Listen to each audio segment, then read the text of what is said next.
Hey, everybody. This is James Farrimond. A quick biography on his story. He's from San Antonio, Texas. He went to Churchill High School and was a 3-year starter at Rice. This story is about an individual who was under-recruited, who was underexposed to college coaches, and when getting an opportunity, he outperformed and out exceeded any expectations that were set for him.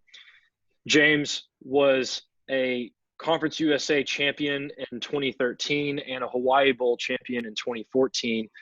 That back-to-back bowl appearance was one of the first in Rice history. He was also a team captain, and he graduated with a degree in economics and sport management. And with that, I am proud and honored to introduce James Farrimond. Thanks, James. I really appreciate it. Oh, absolutely. So let's go ahead and get into your story. Give us a brief story or background on how you got into kicking and punting, and a little bit about your high school career, because there's high school athletes, punters, and kickers that are interested to hear what you went through. Sure. Yeah, absolutely. And you've heard this story before, James, but I had a pretty unique path to get to kicking and punting. So I grew up playing soccer. That was the first sport I played as a kid when I was like 4 years old. And I probably played until I was 12 or 13. Really loved it, but started to get burned out, wanted to play other sports like football and basketball. Especially growing up in Texas, football was a sport that I always wanted to play. And, you know, when I got into middle school and high school, I did play football, but I actually played safety. I was never even thought about kicking or punting up until the summer of my right before my senior year in high school. We had a head coach who had just had his first season with us. And, you know, typically in high school, they pull guys from the soccer team and say, hey, why don't you come kick for us? So they don't really have to train anybody on the team to kick. But this coach had approached me and he said, hey, you used to play soccer, right? And I was like, yeah, it's been a while, but I grew up playing soccer. And he was like, yeah, you're going to be our punter and kicker this season for your senior year. And I was like, oh, okay. Yes, sir. Didn't know how to respond to that. I mean, I still played safety, but I kind of got to work from that point. It was probably June 2010. And yeah, so again, I only punted and kicked 1 year in high school. Never kicked a football or punted a football in a live game before. So I had a unique path to kicking. Wow. It almost sounds like it happened by accident. Yeah. I mean, I wasn't even looking for it. I wasn't even thinking about playing college football as a kicker. Like it was really God's will, to be completely honest. So at some point, college football did come up, though, right? Mm-hmm. So you do start kicking. Tell us about what your high school football experience was like. You know, maybe a highlight from your junior year or your senior year. Where was that transition from, wait, this is an accident, to I might be really good at this? Yeah. So my junior year, I played a little bit at safety, not much. We had a pretty stacked senior class in front of me. And so I was really looking forward to playing safety my senior year and really contributing to the team. And then obviously the kicking thing came up. And so I was trying to be the best at both, right? Like I wanted to be on the field at any point in time.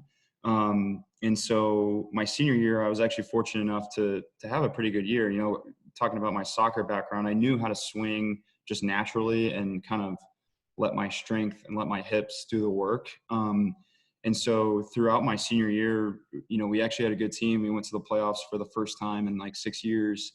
And so I got a little bit of notoriety from just the San Antonio Express News. I made all district and then all region, I think, not all state, but an all region team for my punting and kicking.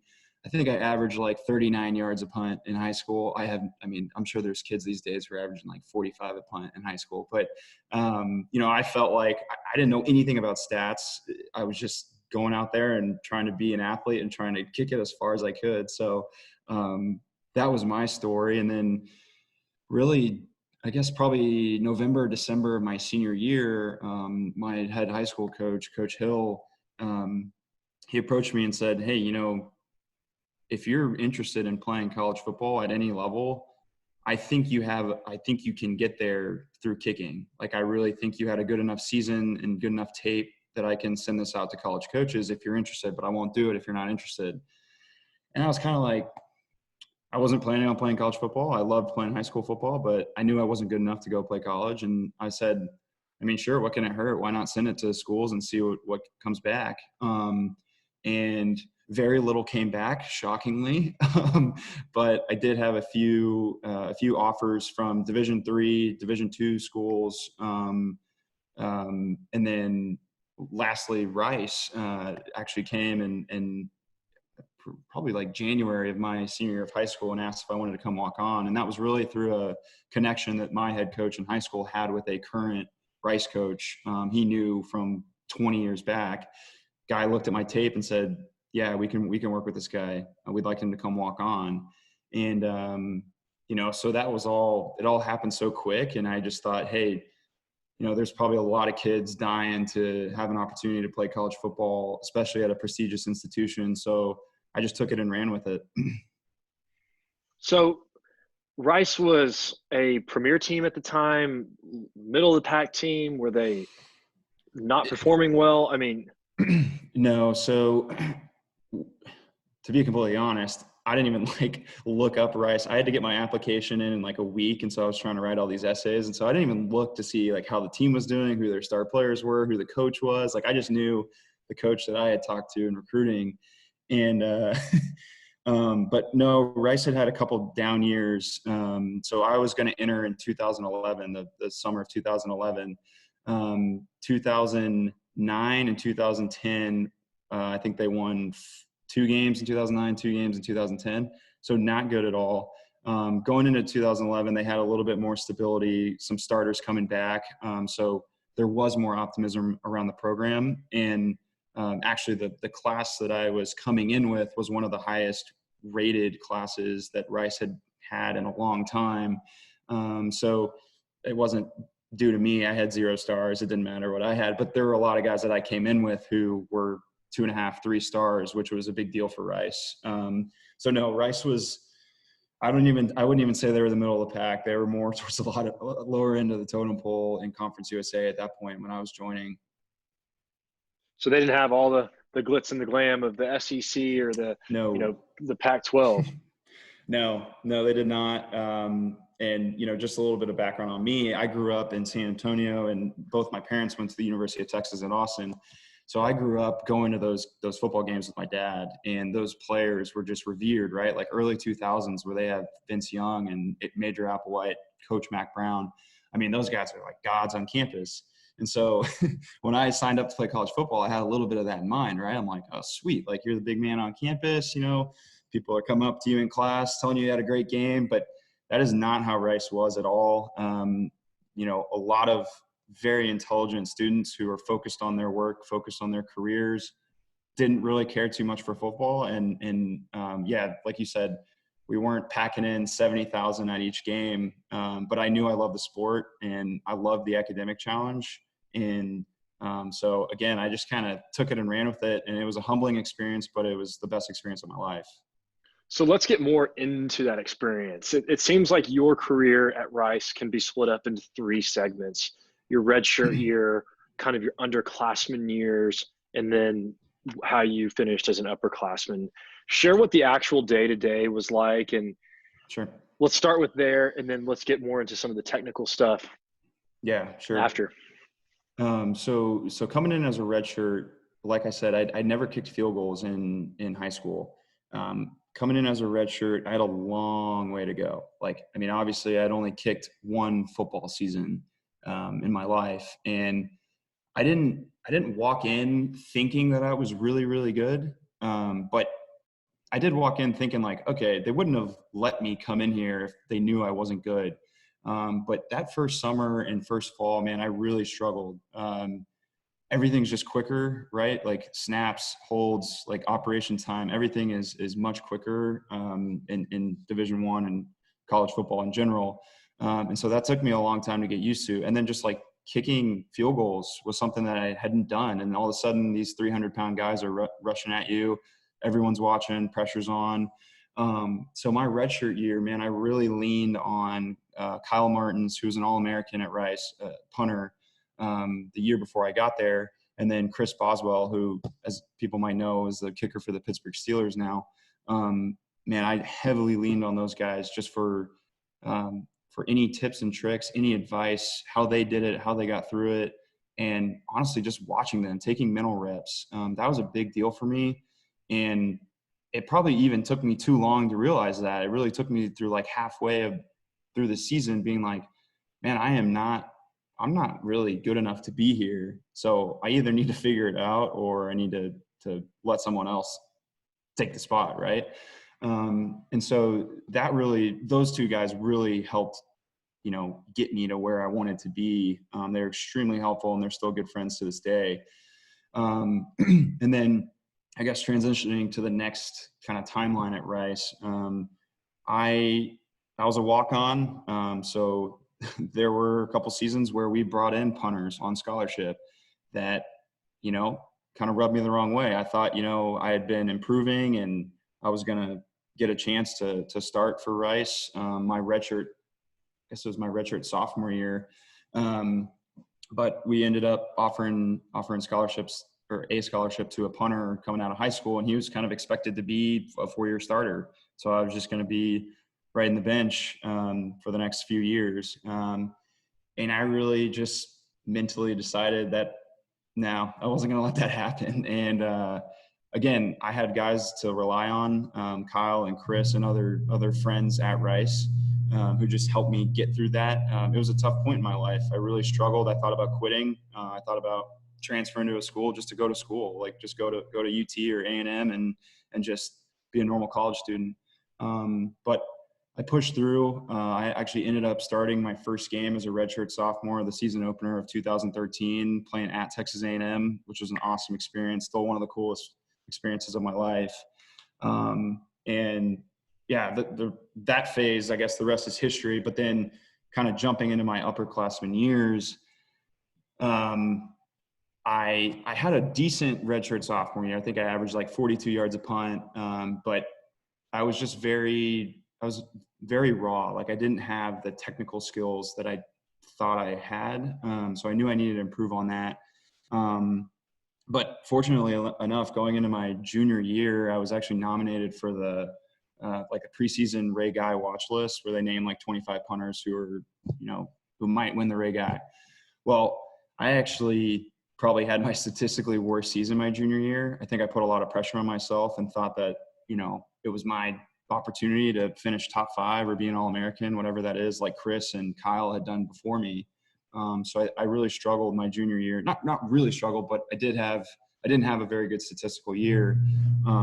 But then transitioning into my senior year, I really focused on those technical things and doing drill work and watching more film.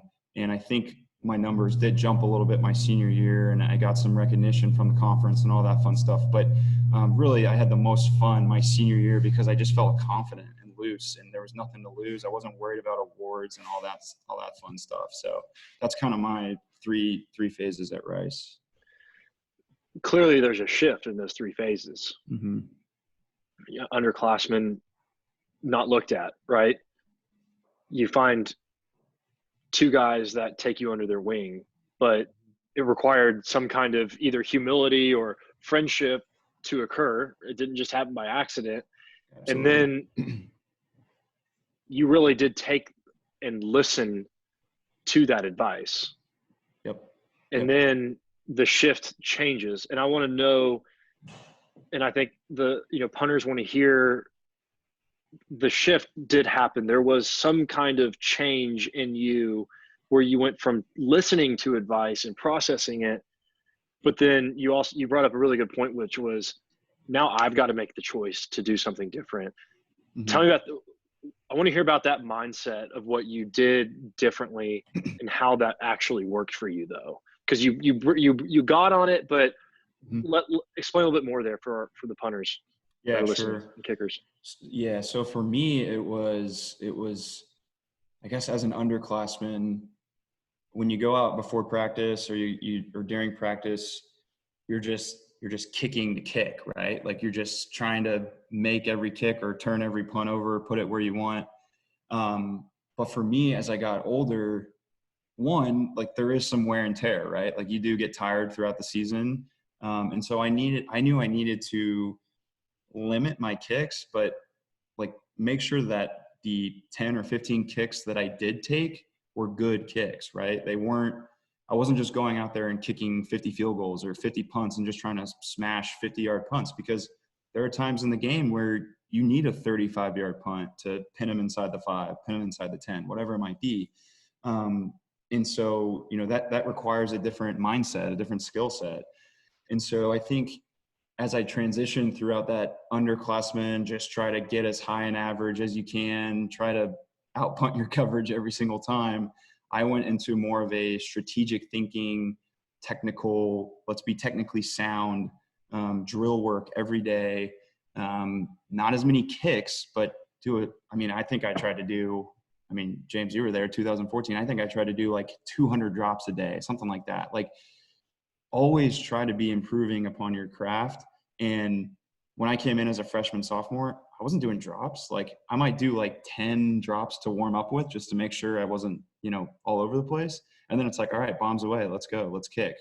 But I think as I grew and as I matured and I learned from Kyle and Chris and you, I had to kind of take a step back and be like, look, you always say this, it's like you're almost like a sniper. You get one chance, right? Like you don't know, you might have one punt the entire year. You might have, odds are no, but hey, you might be playing for Oklahoma and you're punting maybe once a game. So you got to make it count, right? For me, fortunately, I had plenty of opportunities to punt a lot at Rice, but so that was something I took to heart of, hey, take every punt or every kick very seriously, but like do it in a way that, one, you're having fun, but really like pay attention to the drill work and the technicalities behind it. So the drill work, what Mm-hmm. helped? It sounds like doing drops as a punter helped. Mm-hmm. Yeah. So yeah, there's a lot of drills. For kicking, like the one-step drills where, one, you're not just beating up your body, taking full swings, but you're trying to make solid contact. That was one thing that was huge for me in kicking. I know I haven't really mentioned it, but I did kick a little bit my junior year in college, and had a decent year, but nothing great. I think I kicked like 6 games out of necessity, but that was something where I just I couldn't go out and kick 30, 40 kicks and then go punt. Like my body just wasn't used to that. And we're in the middle of the season, you're tired, you're worn down. So yeah, the one-step drills or no-step drills for me as a kicker were really important, because I knew by the spin of the ball, you could tell if you were making good contact. It didn't matter if it went 20, 30, 40 yards. If it goes 5 yards, that's fine, as long as you can see the right spin on the ball, right? And you can feel it hitting your foot. From a punting perspective, yeah, the drops were huge for me. I was also working as I got older, my junior and senior year, the Aussie punt, like the end over end punt, had become a lot more popular. And so I started working on that. So I knew I needed to practice that, especially for, once you were closer to midfield, trying to pin people deep.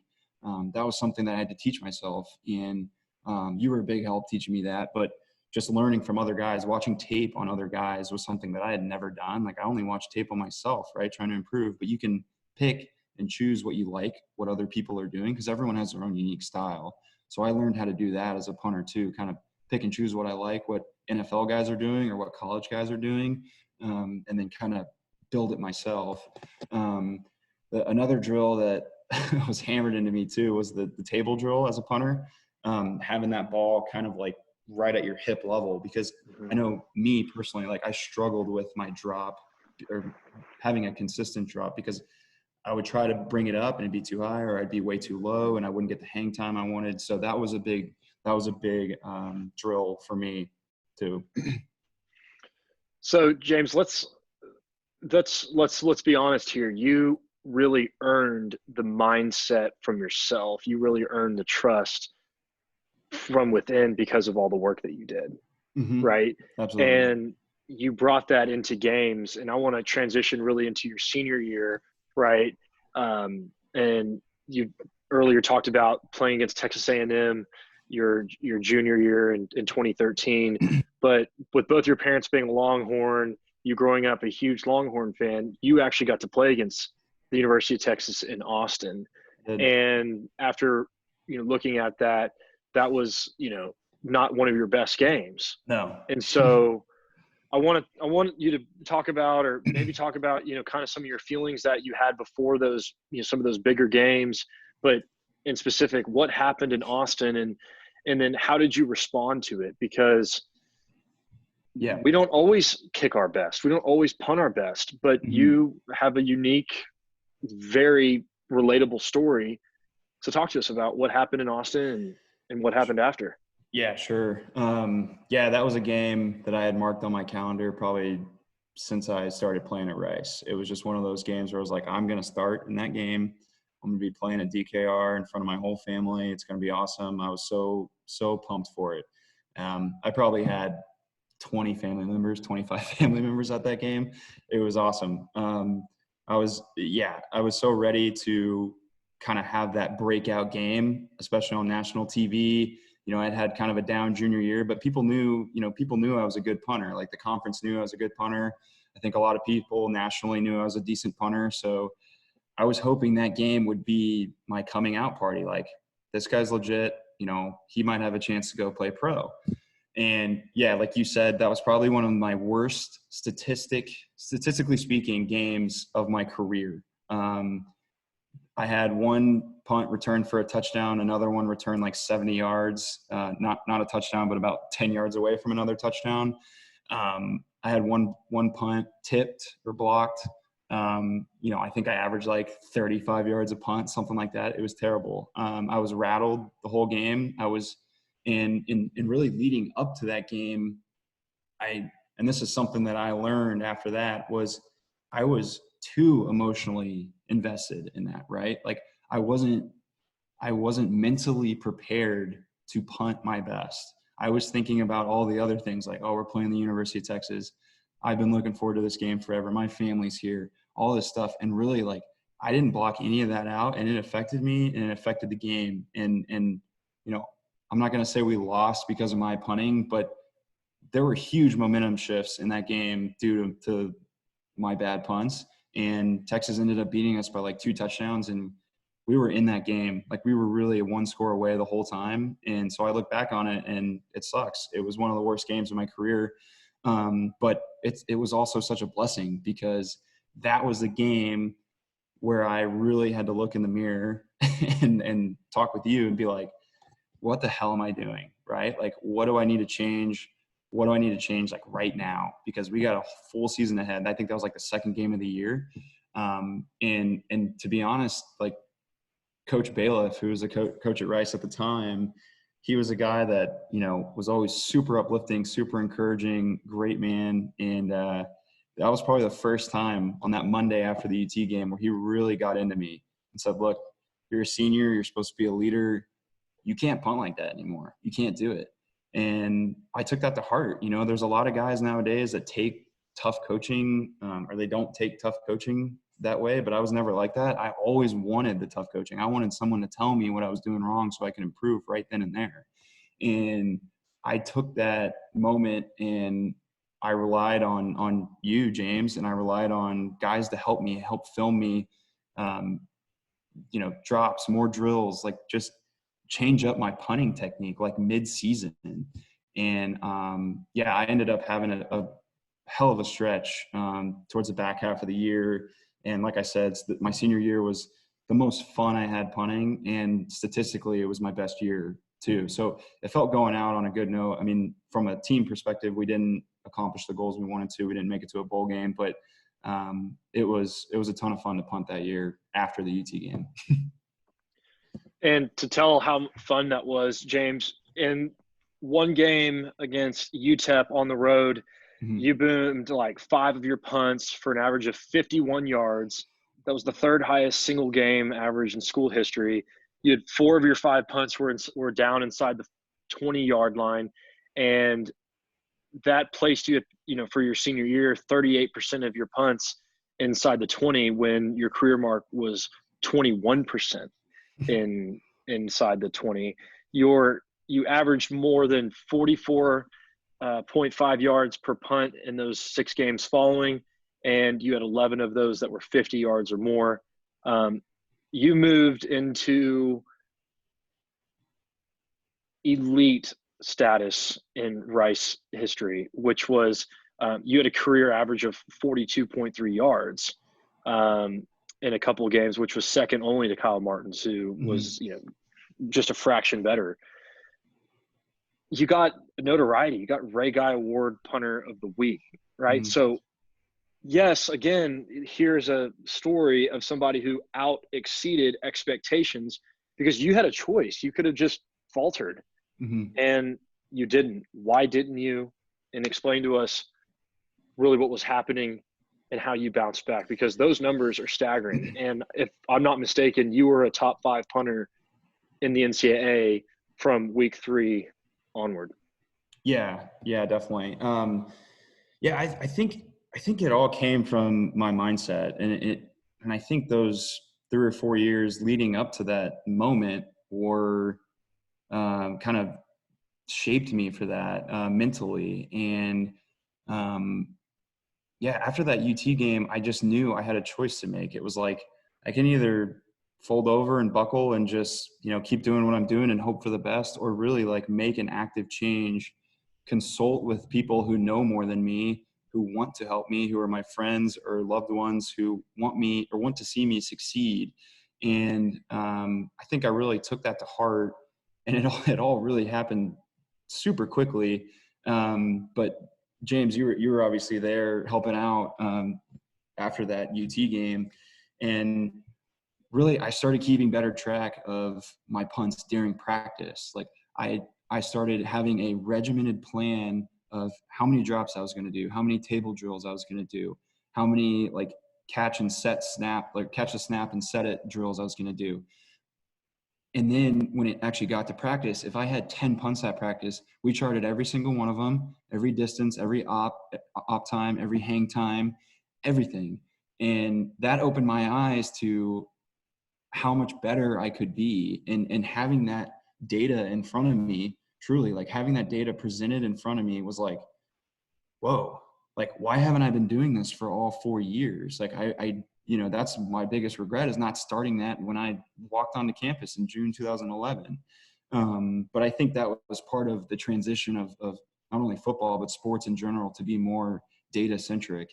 But yeah, I think mentally I just made that choice. I was like, I've gone through too much to not have fun my senior year and not, just boot the hell out of the ball. So let's just get back to having fun, being myself, listening, learning, and really just like attacking the challenge, right? Like being excited to go to be challenged. And I think it really paid off. I had a couple really fun games, and I was fortunate to get some notoriety, and that was all great. But I tell you what, man, it was like, I'm not kidding. Like those 6-7 games were so much fun. Like that was like the stretch, and not just because I was playing well. And I mean, shit, we weren't even winning. Like we weren't having a great year, but I knew that I was doing everything I could to help the team win. And that's what it really all boiled down to. So it sounds like if you had the experience that you have now, it sounds like you would tell yourself as a high school junior or senior to what? Have more fun, do more drill work. I mean, what would you tell, yourself as a senior in high school or a redshirt freshman, knowing that what you know now? Yeah, I would say limit your like full kicks, like limit your full punts, do the drill work, watch film. Like, don't just watch film on yourself, watch film on other people. I'm talking about like when it's a Sunday and you're watching the NFL, watch guys like Johnny Hecker, watch guys like Thomas Morstead, who have been in the league a long time and know what they're doing. I mean, I'm literally sitting here, like I've sat here with roommates before watching NFL games and been like, whoa, hold on, pause that. Like as they're punting, they're like, dude, it's a punt. Like who cares? But that's how you learn, right? Like you pick up things from guys like that. And I wish I wish I would have done that earlier on in my career for sure. I mean, looking back, like I wish I would have started kicking when I was a freshman or sophomore in high school, right? Like I should have done that too. But, you know, all things happen for a reason. And I'm blessed to say I played at Rice and had a great experience. But yeah, I think a lot of kids these days are focused on where Jamie Cole has him ranked and all these different kicking camps and stuff. Like I'm a testament. I didn't go to a single kicking camp in high school. Didn't do it. I didn't go to a single kicking camp until like my junior year of college. And the only reason I went was because I realized I needed to learn from other kickers and punters who were my peers, were other schools. I knew I could pick things up from them. I didn't go because, oh, there's this punting guru who knows everything to ever know about punting. Like, no, there's no one like that. Everyone has their own style. Everyone has their own unique taste on how to kick a football. But yeah, so I would say a lot of student athletes are really worried about their rankings and, you know, all the kicking camps and stuff. But I really think if you do the drill work and you approach it with that data-centric mentality, you're going to have a good season. And every one of those games is filmed. And any college coach in the country can ask for that tape. And you should be the one to send it to them too when you have good tape to send.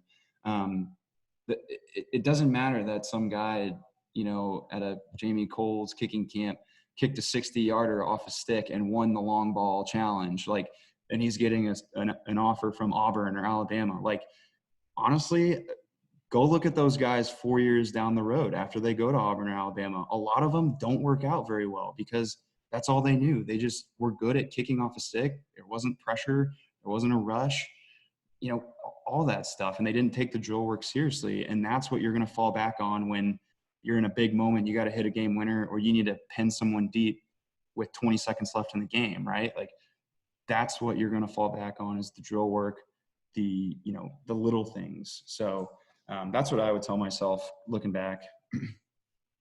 And kind of going beyond athletics, right? Because we all have to retire at some point. Do you still fall back on that same mentality, that same mindset in what you're doing professionally? Or how did your Rice experience or your Rice education, which quite frankly, your whole journey is unconventional, you know? Like, why was your athletic experience important to you now, and why is it relevant to your job? Or kind of just tell us what you're doing now, kind of, and how it's all connected. Yeah, sure. No, I mean, I think playing sports in college has been the best decision of my life by far.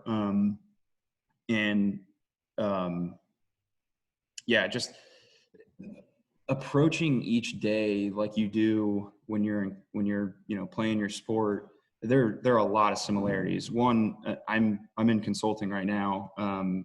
We do a lot of software implementations for oil and gas companies here in Houston, and so I'm always on a team, and I might be on that team for 9 months, and it might be a team of 5 people. I might be on a team for 3 months, and it's a team of 2 people, 3 people.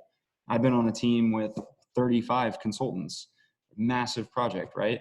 I think there's that mentality of you're not doing it for yourself. Like, yeah, you want to succeed and you want to get all the notoriety, get the promotion, the raise, whatever it might be.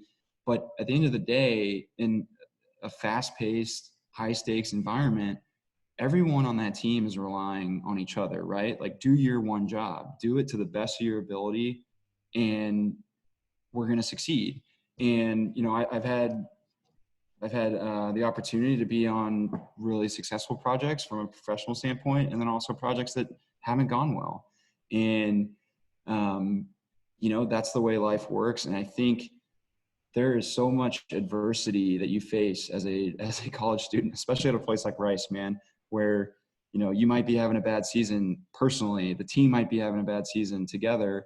And then you go to school and class is just kicking your butt, right? Like, classes are hard. School is hard. You have to study when you're tired. You have to get up and work out super early. And I think all of that really helped me handle adversity and kind of rise up to the challenge. And I feel like anything that's been thrown at me at work, I mean, there are plenty of days where I'm like, man, this is a this is a big problem. I don't know how I'm going to get through this, but you just put your head down and you figure it out. Right. And yeah, you rely on other people, but at the end of the day, you have to do your job. And I think that's definitely helped. And then also just from a time management, organization standpoint, I mean, I've always been pretty organized throughout my life, but, you know, in college, there's there's a level of discipline when you're playing a collegiate sport, especially if you want to excel at that sport, right? You can go through the motions each day and get away with it, not only from an academic standpoint, but from an athletic standpoint. There's people that do it all the time, and that's fine. But if you truly want to be the best version of yourself, you got to go balls to the wall in sports, in weights, in film, in classroom, in networking with your professors, and networking with people who graduated from your university who you might want to go work for, whatever it might be. There's no slowing down. Like, that's how I've always approached it. Like, that's something that sports have instilled in me. And, you know, I'm competitive by nature, but I always want to be the best at anything I do. And I think a lot of people at Rice and across the country want to be the best at whatever they do, but you got to be willing to put in the work too. And I think that's important. And it's important to note that, you know, you were accepted into some of the best business schools. Yeah. Recently. Sorry, I forgot to touch on that, but yeah, over the past year, I've been kind of contemplating my career and, you know, what I want to do with it. And, you know, I really would like to be an executive at some point. And I felt like the best opportunity for me to do that is to go back to school and get my MBA. And over the past month, I found out that I've been accepted to 2 top 20 business school programs. I'm still deciding which one I'd like to attend, but so yeah, coming this fall, I'll be attending one of those schools, and I'm super excited about it. Super excited about, you know, where that's going to take my career and everything. So yeah, sorry, I forgot to mention that piece. Well, ladies and gentlemen, punters, kickers, parents, coaches, this is James Farrimond, really a story of an individual who was unnoticed, underappreciated, underevaluated, little to no exposure, and someone who made conscious choices to become the best that he possibly could by using resources, by listening, by being humble, and taking the lessons and putting them into action, especially during those crunch time moments. James Farrimond, everybody. Thanks, James. I really appreciate your time, man. And off he goes into the blue. Into the darkness. Yeah. Well, thanks so much, James. And keep checking back for more content. There might be more updates or a second video from James down the road when he's some high-flying executive. But everybody, thanks for tuning in. And I'm James Hairston, and we'll talk to everybody real soon. Thanks, James. Thanks.